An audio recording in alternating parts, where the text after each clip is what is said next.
Assalamualaikum warahmatullahi wabarakatuh. Kawan-kawan semua, saya ingin melanjutkan kajian kita sebelumnya tentang retorika Yunani. Tokoh yang terakhir bicara retorika pada periode Yunani adalah Aristoteles. Retorika Aristo adalah retorika terakhir. Kenapa disebut demikian? Karena kajian tentang retorika sepanjang peradaban itu memang sangat dipengaruhi oleh retorikanya Aristoteles. Aristoteles menyebut retorika itu adalah kemampuan mempengaruhi manusia. Jadi inti dari retorika adalah pada aspek ngaruh tidaknya pidato seseorang itu. Kalau kita menyampaikan pidato mempengaruhi dimensi kognisi, afeksi, dan psikomotor audien, maka itu retorika.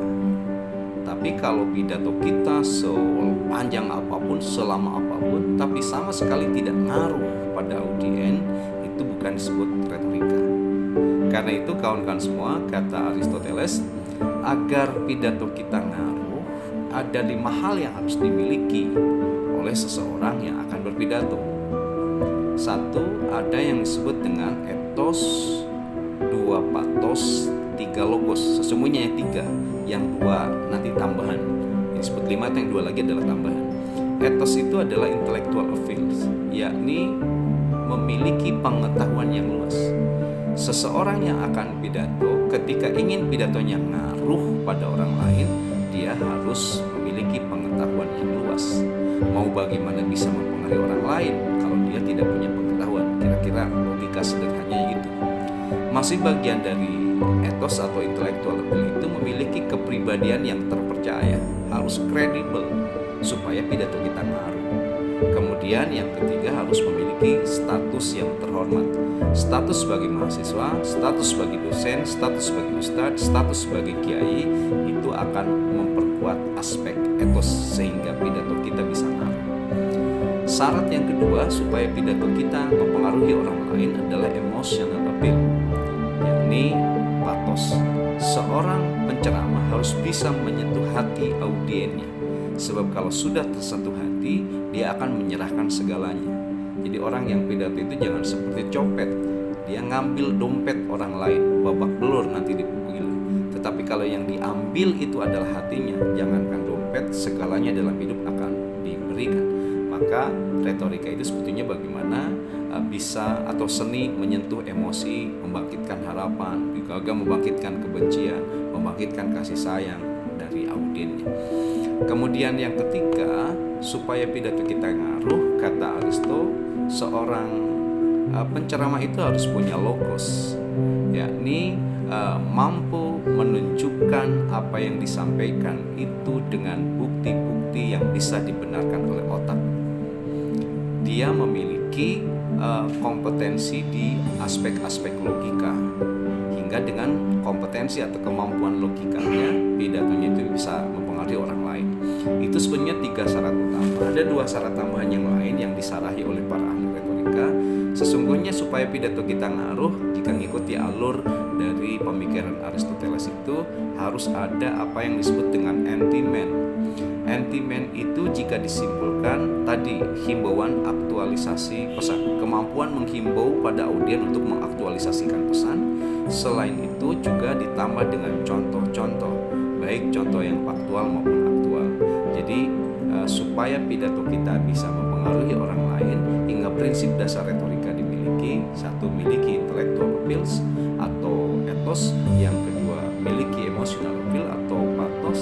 Yang ketiga, miliki logical appeal atau logos. Kemudian yang keempat, harus mampu menyampaikan himbauan aktualisasi pesan atau yang disebut dengan anti-man.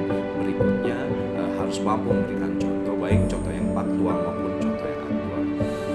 Dalam kajian lebih jauh, kata Aristoteles bahwa ada 5 tahap dalam penyusunan pidato supaya pidato kita ngaruh. Tahap yang pertama ada yang disebut dengan inventio, yakni tahap penggalian topik. Gali dulu topik apa yang kita sampaikan, teliti juga halayak, rumuskan metode, kumpulkan argumen yang sesuai dengan topik tadi. Tahap yang kedua dalam menyusun pidato itu ada yang disebut dengan dispositio, yakni penyusunan, yakni bagaimana seorang itu bisa melakukan organisasi pesan. mana pesan yang terkategori sebagai prolog atau pengantar, mana pesan yang termasuk materi inti, dan mana pesan yang jadi penutup. Itu tahap dispositio. Yang ketiga ada yang disebut dengan elocutio, yakni tahap gaya. Sama dengan retorika Plato, harus memiliki gaya, entah itu dalam gaya bahasa, entah dalam gaya busana, gaya menyampaikan, dan lain sebagainya. Berikutnya ada tahap memoria. Memoria itu adalah proses mengingat apa yang akan disampaikan. Jadi ketika kita akan menyampaikan pidato supaya ngaruh pada orang lain, harus ada proses mengingat apa saja yang akan kita sampaikan di depan orang lain. Mungkin kawan-kawan, saya dengar cerita dari mereka yang sudah pergi ke Istana Bogor. Pak Soekarno itu di salah satu istananya itu di Bogor itu ada satu ruangan yang semuanya adalah kaca, dan konon katanya itu adalah tempat beliau untuk latihan pidato ketika beliau akan menyampaikan pidato apapun di hadapan publik. Kemudian berikutnya adalah pronunciatio, yakni tahap menyampaikan pesan secara lisan. Pada tahap menyampaikan pesan yang diamanatkan oleh Aristo itu, pertama, perhatikan vokal. Kemudian yang kedua, perhatikan juga gestur.